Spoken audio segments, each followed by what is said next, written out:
السلام عليكم ورحمة الله وبركاته. أصحابتنا كحرن جنال كينا سومالي يونيفرس كسو دوادا مركليو برنامج كيني أرميها بلشدة.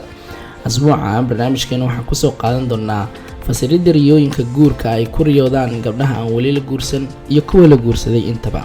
balse intaan gudgalin ka hor barnaamijkeena haddii midaan ay tahay booqashadaada kugu horeysay channelka fadlan ha iloobin inaad subscribe saarto hadna kumato batanka notificationka si ay ku soo gaaraan fiidiyoodii ugu dambeeyay aan soo upload garano.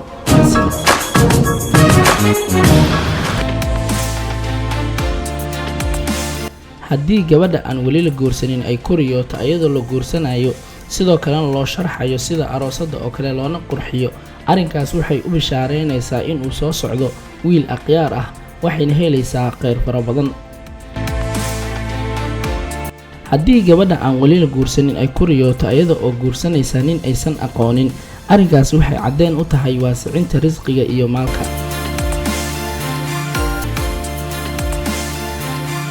haddii gabadha aan weli la guursanin ay ku riyooto iyada oo guursanaysa nin laakiin ninkaas aysan arkin, arrinkaasi waxay tusinaysaa inay ku dhici doonto doonasho fashil ah.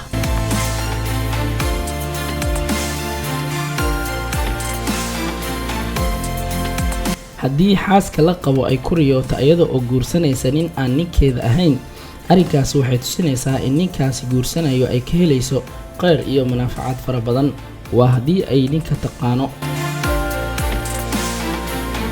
haddii xaaska la qabo ay ku riyooto iyada oo guursanaysa nin aysan aqoonin, arrinkaas waxay caddeyn u tahay bedelidda guriga hadda ay degan tahay ama shaqada hadda ay ka shaqayso. gabadha la qabo haddii ay ku riyooto iyada oo guursanaysa xaaskeeda mar kale, arrinkaas waxay tusinaysaa bishaaro uur awlaad ama arsaaq.